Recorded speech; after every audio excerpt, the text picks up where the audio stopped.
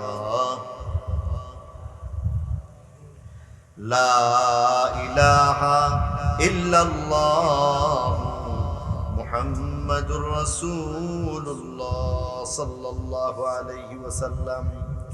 ঐতিহ্যবাহী ঘনশ্যামপুর রূপা দারুল উলুম মাদ্রাসার 50তম বার্ষিক সভা উপলক্ষে আয়োজিত আজকের এই মহতি মোবারক মাহফিলের জনাব সভাপতি আলহাজ হযরত মাওলানা আব্দুল হামিদ ভুইয়া সাহেব, মুআজ্জাজ ও মুহতারাম উলামায়ে কেরাম, মুরব্বিয়ানে ইজাম, বেরাদারানে ইসলাম, পর্দার আড়ালের মা ও বোনেরা, আল্লাহ পাকের দয়া আর মেহেরবানি যে আল্লাহ তাআলা আমাকে আপনাকে বরকতময় এই কোরআনের মজলিসে আসার বসার তৌফিক দান করলেন।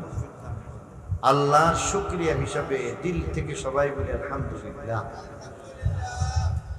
9টা 40 পর্যন্ত কথা বলার কথা সময় বেঁধে দেওয়া হয়েছে।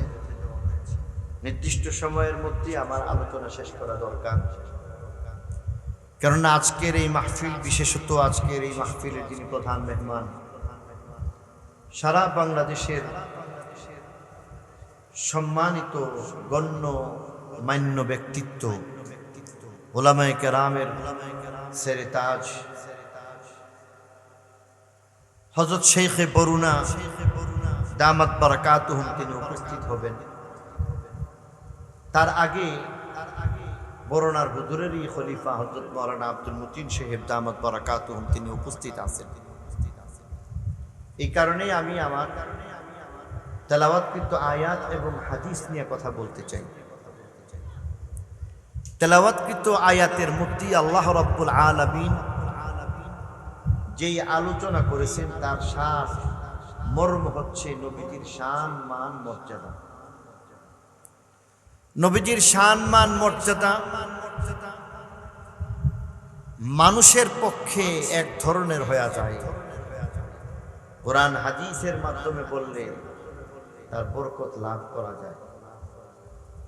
মানুষ যা বলবে তার মধ্যে ভুল হওয়ার সুযোগ থাকে। কোরআন হাদিসের মধ্যে যা কিছু আছে তার মধ্যে ভুল হওয়ার সুযোগ আসেনি। আওয়াজটা জুড়ে বলেন। তাহলে এটাই তো ভালো যে কোরআন এবং হাদিস মতে নবীজির শান যদি বলা যায় তাহলে তার চাইতে শ্রেষ্ঠ আর কিছু শান হইতে পারে না, ঠিক কিনা বলেন? এই কারণে আজকে আপনাদের সামনে সূরা আলাম নাশরাহ লাকা 4খানা আয়াত তেলাওয়াত করেছি। তেলাওয়াতকৃত আয়াতের মধ্যে আল্লাহ রাব্বুল আলামিন প্রথমত আমাদেরকে সম্বোধন করে একটা কথা বলেছেন। প্রথম আয়াতের মধ্যে আল্লাহ বলেন আলাম নাশরাহ লাকা সাদরাক, নবীজি আমি কি আপনার কল্যাণের জন্য, উপকারের জন্য, ফায়দার জন্য আপনার বক্ষ বিদীর্ণ করি নাই? এটা এমন একটা প্রশ্ন যেই প্রশ্নের ধরনেই বোঝা যায় উত্তর আছে। ধরেন একজন মানুষ মাহফিলের মধ্যে উপস্থিত হয়েছে, আর কেউ মনে করেন বলতেছে যে কেউ তোমারে তো মাহফিলে দেখলাম না। সে যদি এইভাবে প্রশ্নের ঢঙ্গে বলে আমি কি মাহফিলে ছিলাম না, মাহফিলে আছে মানুষটা যদি প্রশ্ন করে আমি কি মাহফিলে ছিলাম না, এর মানে কি লোকটা মাহফিলে আছে না না? আমার কথা তো বুঝতে পারছেন? আলহামদুলিল্লাহ, আপনাদেরকে ধন্যবাদ জানাই। এই কথাটা অনেক সময় বুঝাইতে কষ্ট হয়ে আছে। খানা খাইছে মানুষটা যদি প্রশ্ন করে আমি কি খানা খাই নাই, লোকটা কি খানা খাইলো নাকি খাই নাই? নামাজ পড়ছে, মানুষটা পড়লো, আমি কি নামাজ পড়ি নাই? তার মানে লোকটা নামাজ পড়ছে। আল্লাহ বলতেছেন আলাম নাশরাহ লাকা সাদরাক, আমি কি আপনার কল্যাণের জন্য বক্ষ বিদীর্ণের ঘটনা ঘটাই নাই? তার মানে আল্লাহ বলতে চান নবীজি আপনার উপকারের জন্য, কল্যাণের জন্য আমি আল্লাহ রাব্বুল আলামিন দয়া করে বক্ষ বিদীর্ণের মতো একটা ঘটনা আমি ঘটাইয়া আপনার উপকার সাধন করেছি। বক্ষ বিদীর্ণের যে ঘটনা, এটা কম বেশি আমরা সবাই জানি, সিনা চাকের ঘটনা। অনেকে এটাকে শক্তে সদর, সিনা চাক, বক্ষ বিদীর্ণ যাই বলেন। আল্লাহ নবীর জিন্দেগিতে 4 বার বক্ষ বিদীর্ণের ঘটনা ঘটেছিল। সিরত ইবনে হিশামের মধ্যে 4 বারের কথা বলা হয়েছে। আমাদের আব্বাজির রচিত মাশায়েখে চিশতের মধ্যে আল্লাহ নবীর বক্ষ বিদীর্ণের ঘটনার কথা 4 বার উল্লেখ করা হয়েছে। একবার তো হলো আল্লাহ রসুল যখন হযরতে হালিমা সাদিয়া রাদিয়াল্লাহু তাআলা আনহার ঘরে দ্বিতীয়বার যখন ওনাকে নেওয়া হয়েছিল, তখন একবারের ঘটনা ঘটেছিল তখন যখন আল্লাহ নবীর বয়স আনুমানিক 10 বছর বয়স। একবার আল্লাহ নবী যখন নবুয়ত প্রাপ্তির সময় হয়েছে তার প্রাক্কালে, অর্থাৎ নবীজি যখন 40 বছর পূর্ণ হয়ে যায়, নবীজির এই 40 বছর পূর্ণ হয়ে যাওয়ার সময় তিনি কয়েক দিনের জন্য হেরা পর্বতের মধ্যে পৌঁছে যেতেন। সেই হেরা পর্বতের মধ্যে আল্লাহ নবী সেখানে গিয়া মুরাকাবা করতেন, নীরবে নির্জনে সময় পার করতেন। তখন একবার ওহীর দৌলত নিয়ে যখন জিবরাইল আমিন সেখানে উপস্থিত হয়ে যান, এই ওহী পাওয়ার আগে প্রাক্কালে তৃতীয়বারের মতো, আর সর্বশেষ মেরাজের সফর যখন হয় তার আগে আল্লাহ নবীর বক্ষ বিদীর্ণের ঘটনা ঘটে।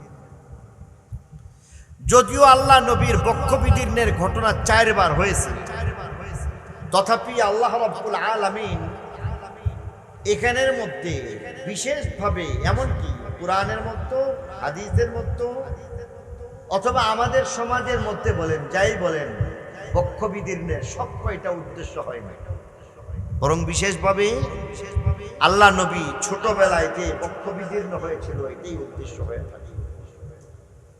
আল্লাহ তাআলা নবীজিকে সম্বোধন করে এইভাবেই প্রশ্ন রেখে কথা বললেন, আলাম নাশরাহ লাকা সাদরাক, নবীজি আমি কি আপনার কল্যাণের জন্য বক্ষ বিদীর্ণের ঘটনা ঘটাই নাই, আপনার উপকারের জন্য?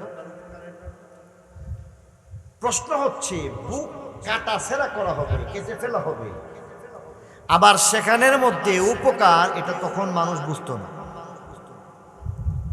আর এখন মানুষকে বুঝাইয়া দেওয়ার দরকার হয় না। আপনাদের এলাকাতে ওপেন হার্ট সার্জারি, যারা নাকি এইভাবে বুক কাটার পরে হার্টের অপারেশন হয়েছে, এমন রুগী আছে একজনও নাই? যদি না থাকে আলহামদুলিল্লাহ, খুশি আমরা, কি কর, রুগী না থাকলে ভালো, সুস্থ থাকবো আমরা সবাই। হার্টের রুগীকে এইভাবে বুক কাটার পরে হার্টের যে অপারেশন করা হয়, এমন রুগী আপনারা দেখছেন? আমার কথা মনে হয় বুঝেন না, 2-1 বুঝে আর বাকিরা বুঝে না। এই শুনেন, খেলা এক পক্ষে গোলাম জমে না। এক পক্ষ যদি বললে দাঁড়ায় থাকে, আরেক পক্ষ যদি খালি ময়দানে গোল করে, তখন এই খেলা জমে না। মাহফিলের মধ্যে আপনারাও কিছু ভূমিকা রাখতে হবে, অবদান রাখেন, আমরাও কিছু অবদান রাখবো, আমরাও কিছু ওয়াজ নসিহত করবো, আপনাদেরও কিছু ওয়াজ আছে, আমাদের ওয়াজ তো যা বলার করবো, আর আপনারা যদি উত্তর দেন তখন আপনাদের ওয়াজ হয়ে যাবে, আর উত্তর না দিলে এটা পাকিস্তান না গুরুস্তান, কিচ্ছু বোঝা যাবে না। এই কারণে আমার কথা কি 1 নম্বরে বলেন, আমার কথা বুঝতেছেন? বুঝলে উত্তর দিবেন তো ইনশাআল্লাহ, এই সাহায্যটা আপনারা করবেন। এলাকার মধ্যে এমন বুক কাটতে অপারেশন করছে হার্টের রুগী এমন আসেনি, দেখছেন জীবনে? আচ্ছা বলেন তো দেখি, এই যে হার্ট কাটা সেরা করা হয়েছে, কোনো সময় পেটের অপারেশন করে, কোনো সময় কিডনির অপারেশন করে, কোনো সময় দেখা যায় কোনো না কোনো কাটা সেরা অপারেশন করতেছে। ডাক্তাররে হাজার হাজার লাখ লাখ টাকা দেওয়ার পরে এরপরে অপারেশনটা করানো লাগে, ঠিক কিনা? আরো হাতে পাওয়া ধরা লাগে, আর বলতে হয় যে এই ডাক্তার সাহেব আল্লাহর হস্তে সিরিয়ালটা আগে দিন। কাটবার জন্য টাকা দেই কেন? কাটাকাটি করলে মানুষের উপকার হয় কেমনে, এটা এখন আর বোঝানো লাগে না। বলেন তো, এই যে হার্ট যে কাটছে, বুক যাতে কাটা হয়েছে, এর দ্বারা কি মানুষকে মারার জন্য কাটে না বাঁচাইবার জন্য? হ্যাঁ, কিন্তু তখন মানুষ এটা বুঝতো না। হার্ট যে এইভাবে কাটাকাটি কইরা অপারেশন করে, তখন তো সেটা ছিল না।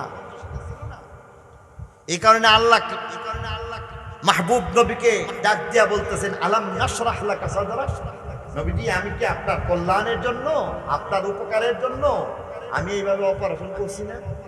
সুবহানাল্লাহ।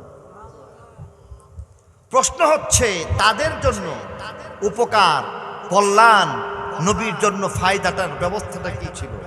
দ্বিতীয় এবং তৃতীয় নম্বর আয়াতে আল্লাহ বলতেছেন, আলাম নাশরাহ লাকা সাদরাক ওয়া ওয়াদা'না আনকা বিজরাক আল্লাযী আনকাযা যাহরাক।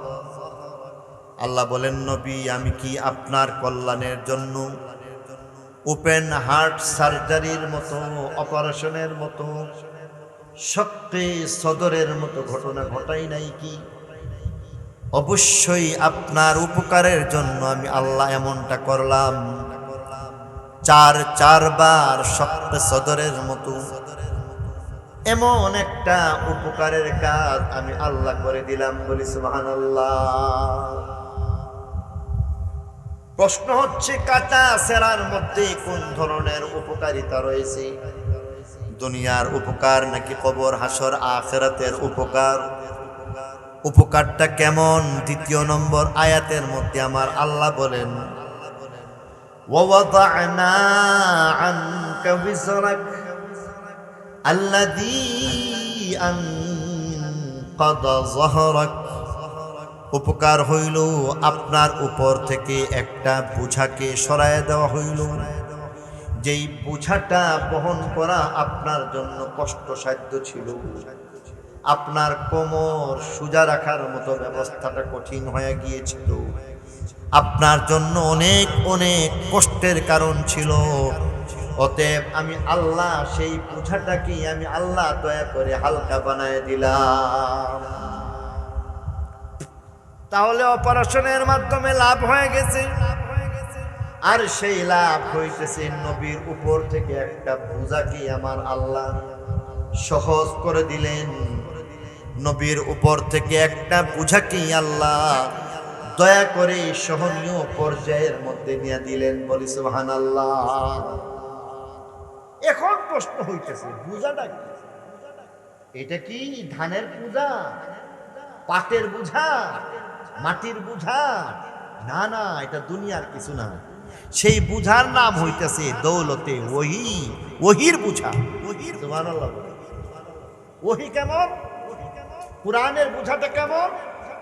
বলেন যে 7 আসমান 7 জমিনের মধ্যে আমার আল্লাহ বলেন কুরআনের দৌলত দিতে চাই।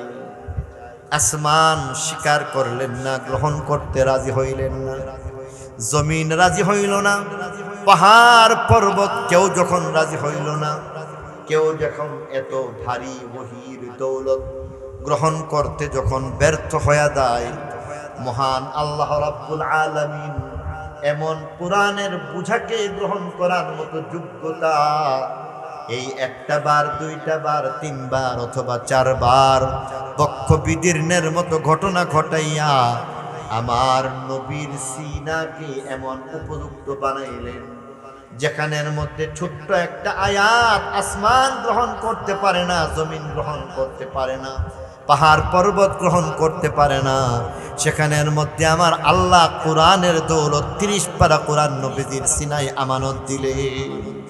নারায়ে তাকবীর, নারায়ে তাকবীর, কুরআন শোনার আলো। ফলশ্রুতিতে আমার নবী হয়ে গেলেন কোরআনওয়ালা। কোরআনওয়ালা হওয়ার কারণে নবীদের দাম বাড়ে। একজন হইলেন তৌরাত কিতাবের মালিক। তৌরাত কিতাবের মালিক হয়েছেন মুসা আলা নবিয়িনা ওয়া আলাইহিস সালাতু ওয়াস সালাম। জবুরের মালিক হযরত দাউদ আলাইহিস সালাম। ইনজিল কিতাবের মালিক হইলেন ঈসা নবী ঈসা আলাইহিস সালাম। কোরআনের আগে যেই সকল আসমানি কিতাব নাযিল হইল, এক একটা কিতাবের কোনো একটা আয়াতের মর্যাদা যদি মিজানের পাল্লার মধ্যে রাখা হয়, 7 আসমান 7 জমিনকে আরেক পাল্লায় রাখলে তৌরাতের একটা আয়াতের মর্যাদা, অথবা জবুরের একটা আয়াতের মর্যাদা, অথবা ইনজিলের একটা আয়াতের মর্যাদা এত বেশি, কোন একটা আয়াত অপর পাল্লায় রাখলে সেই আয়াতের পাল্লাটা ভারী হয়ে যায়। তাহলে তৌরাতের একটা আয়াতের দাম 7 আসমানের উপরে, 7 জমিনের চাইতে দামি জবুরের একখান আয়াত। ইনজিলের একটা আয়াতের দাম 7 আসমান জমিনের চাইতে দামি। পক্ষান্তরে আমার নবীর মর্যাদা বুঝার চেষ্টা করি। আমার আল্লাহ বলেন আপনি হইলেন কোরআনওয়ালা। কোরআনওয়ালা হয়ে আপনার মর্যাদা আমি আল্লাহ কেমন বাড়ায় দিলাম। বলা হয় কোরআন শরীফ থেকে পুরা আয়াত নয়, কোরআন শরীফ থেকে একখান আয়াত নিলে তার মর্যাদা অনেক বেশি হয়ে যায়।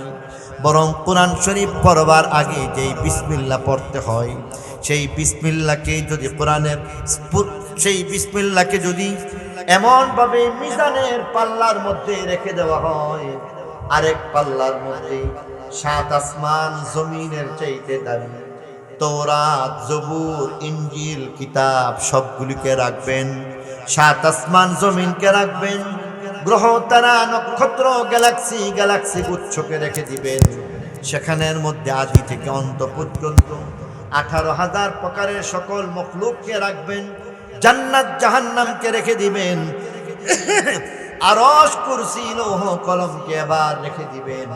সবকিছুকে রেখে দেওয়ার পরে আরেক পাল্লার মধ্যে কোরআন শরীফ থেকে একখান আয়াত নয়, মাত্র বিসমিল্লাহকে যদি রেখে দেওয়া হয়, এই বিসমিল্লাহর পাল্লাটা সবকিছুর চাইতে ভারী হয়ে যায়। বিসমিল্লাহর দাম যদি এমন হয়, তাহলে কোরআনের আয়াতের দাম কেমন হইবে, একটা সূরার দাম কেমন হইবে, একটা পারার দাম কেমন হবে, 30 পারা কোরআনের মর্যাদা কেমন হইবে। এমন কোরআনওয়ালা হইয়া নবীজির মর্যাদা কেমন বাড়ে।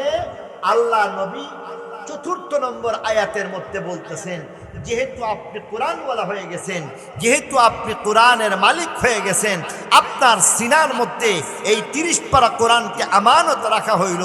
আসমান জমিন গ্রহ তারা নক্ষত্র পাহাড় পর্বত কোরআন গ্রহণ করতে পারলো না। আপনার সিনাকে আমি যখন যুক্ত করে দিলাম, 30 পারা কোরআন যখন আপনার সিনার মধ্যে আমি আমানত রাখলাম, আপনার মর্যাদা বাড়ায় দিলাম। আপনি কোরআনওয়ালা হওয়ার কারণে মর্যাদা কেমন। আল্লাহ বলেন ওয়ারাফা'না লাকা যিকরাক, নবী আপনার মর্যাদা আমি আল্লাহ বাড়ায় দিলাম। বলি সুবহানাল্লাহ। ওয়ারাফা'না লাকা যিকরাক, নবী আপনার মর্যাদা বাড়ায় দিলাম, আপনার দাম আমি আল্লাহ বাড়ায় দিলাম। ওয়ারাফা'না লাকা যিকরাক, আপনার দাম কেমন, আপনার আলোচনার মর্যাদা আমি আল্লাহ বাড়ায় দিলাম। যেই মজলিসে আপনার আলোচনা করা হইবে, যেই ব্যক্তি আলোচনা করবে তার দাম বাড়বে, যেই ব্যক্তি আপনার আলোচনা শুনবে তার দাম বাড়বে। যেই মজলিসের মধ্যে আপনার আলোচনা হইবে সেই মজলিস দামি হয়ে যাইবে। যেমন আজকে এই মজলিস দামি মজলিস হয়ে গেছে। এই মজলিসের মধ্যে যারা আসবে, যারা ইচ্ছায় আসবে অনিচ্ছায় আসবে, কোন রকম মজলিসের মধ্যে যদি বসতে পারে, আল্লাহ কবুল করার মালিক, বাড়িতে ফিরে যাওয়ার আগে আগে পিছনের সকল গুনাহ মাফ হয়ে যায়। বলি সুবহানাল্লাহ।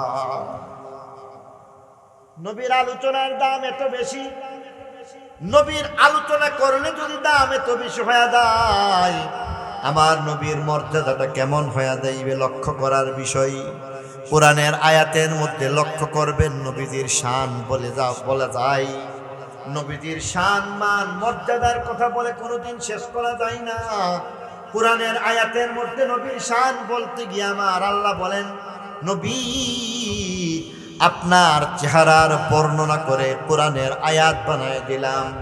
নবীজির সুন্দর চেহারার কথা বর্ণনা করে কোরআনের আয়াত বানাইয়া আমার আল্লাহ বলেন ওয়াদ্দুহা। সুবহানাল্লাহ। নবীজি আপনার সুন্দর চেহারার কসম খায়া বললাম, নবীজির চেহারার বর্ণনা কোরআনের আয়াত হয়ে গেছে। নবীজির চুলের বর্ণনা কোরআনের আয়াত হয়ে গেছে। ঘোষণা হইতেছে ওয়াল্লাইলি ইযা সাজা। নবীজির চোখের বর্ণনা কোরআনের আয়াত হয়ে গেছে।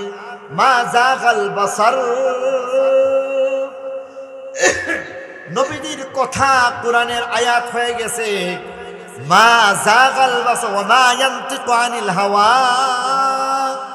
নবীজির কালো কালো চোখের বর্ণনা কোরআনের আয়াত হয়ে গেছে। নবীজির দাঁতের বর্ণনা কোরআনের আয়াত হয়ে গেছে। আমার আল্লাহ বলেন ইয়াসিন। নবীজির আখলাক কোরআনের আয়াত হয়ে গেছে। ওয়া ইন্নাকা লাআলা খুলুকিন আযীম। নবীজির এমন ভাবে আলোচনা করে কোরআনের আয়াতের মাধ্যমে কোনোদিন শেষ করা যাবে না। আদর্শের বর্ণনা কোরআনের আয়াত হয়ে গেছে। আমার আল্লাহ বলেন আমার আল্লাহ বলেন ওয়া ইন্নাকা লাআলা খুলুকিন আযীম। লাকাদ কানা লাকুম ফি রাসূলিল্লাহি উসওয়াতুন হাসানা। নবীজির আবির্ভাব রহমত হইয়া কোরআনের আয়াত হয়ে গেছে। ওয়া মা আরসালনাকা ইল্লা রাহমাতাল লিল আলামিন। আল্লাহ বলেন ওয়া রাফা'না লাকা যিকরাক। নবী আপনার দাম বাড়াইছি, আলোচনার মধ্যে দাম আপনার দাম বাড়াইছি। আপনার অঙ্গ প্রত্যঙ্গের বর্ণনা করে কোরআনের আয়াত বানায় দিলাম। কোরআনের আয়াতের মাধ্যমে বলে কেউ কোনোদিন নবীজির শান শেষ করতে পারে না। এবার আসুন হাদিসে কুদসির মধ্যে নবীর মর্যাদা বলা হয়েছে। আমার আল্লাহ বলেন ইদা যুকিরতু যুকিরতা। হাদিসে কুদসির মধ্যে আমার আল্লাহ বলেন নবী আপনার দাম বাড়ায় দিলাম। ইদা যুকিরতু যুকিরতা। যেখানের মধ্যে আপনার নাম সেখানের মধ্যে আমার নামকে যুক্ত করে দিলাম। আমার নামের সাথে আপনার নাম, আপনার নামের সাথে আমার নাম। ইদা যুকিরতু যুকিরতা। যেখানে আমার জিকির হইবে নবী আপনার জিকির কি সেখানে যুক্ত করে দাম বাড়ায় দিছি। আল্লাহর নামের সাথে নবীর নামকে কেমনে যুক্ত করা হইল লক্ষ্য করার বিষয়। কালিমার মধ্যে আল্লাহর নাম নবীর নাম আছে নাকি নাই? পড়েন কালিমা শরীফ লা ইলাহা ইল্লাল্লাহ। কালিমা শরীফ সবাই পড়েন লা ইলাহা। একটু বীজ দে, রাজি আছেন তো ইনশাআল্লাহ? হ্যাঁ, পিসা হুজুর যদি বুঝতে পারে তাহলে আমরাও বুঝতে পারুম। অবস্থা বুঝে ব্যবস্থা নেওয়া হইবে। যদি ব্যতিক্রম মনে হয় তাহলে মসজিদে যাওয়া হইবে। একটু জিকির করেন লা ইলাহা ইল্লাল্লাহ, লা ইলাহা ইল্লাল্লাহ। আওয়াজ দিয়ে পড়েন লা ইলাহা ইল্লাল্লাহ, লা ইলাহা ইল্লাল্লাহ। জোরে, হ্যাঁ ভাই একটু জোরে পড়ি লা ইলাহা ইল্লাল্লাহ, লা ইলাহা ইল্লাল্লাহ, লা ইলাহা ইল্লাল্লাহ। হাসবি রাব্বি। আপনার নামের জিকিরকে যুক্ত করে আমি আল্লাহ রাব্বুল আলামিন আপনার দাম বাড়ায় দিলাম। কালিমার মধ্যে আল্লাহর নাম, কালিমার মধ্যে নবীর নাম। আজানের মধ্যে আল্লাহর নাম, আজানের মধ্যে নবীর নাম। একামতের মধ্যে আল্লাহর নাম, একামতের মধ্যে নবীর নাম। তৌরাত কিতাবের মধ্যে আল্লাহর নাম, তৌরাত কিতাবের মধ্যে নবীর নাম। জবুর কিতাবের মধ্যে আল্লাহর নাম, জবুর কিতাবের মধ্যে নবীর নাম। ইনজিল কিতাবের মধ্যে আল্লাহর নাম, ইনজিল কিতাবের মধ্যে নবীর নাম। কোরআনের মধ্যে আল্লাহর নাম, কোরআনের মধ্যে নবীর নাম, আজানের মধ্যে আল্লাহর নাম, আজানের মধ্যে নবীর নামকে যুক্ত করা হয়েছে। একামতের মধ্যে আল্লাহর নাম, একামতের মধ্যে নবীর নাম, এমনকি নামাজের মধ্যে আল্লাহর নাম, নামাজের মধ্যে নবীর নামকে যুক্ত করে আমার আল্লাহ সেই ওয়াদাকে পুরা করেছেন। বলি সুবহানাল্লাহ। লা ইলাহা ইল্লাল্লাহ, লা ইলাহা ইল্লাল্লাহ, तेरे सिवा मशहूद हकीकी कोई नहीं है, कोई नहीं। अब तू रहे बस तादम आखिर, अब तू रहे बस तादम आखिर, विर्द जुबा आई मेरे इला, ला इलाहा इल्लल्लाह, ला इलाहा इल्लल्लाह, ला इलाहा इल्लल्लाह, ला इलाहा इल्लल्लाह मुहम्मदुर रसूलुल्लाह। सब खुशियों को आग लगा दो,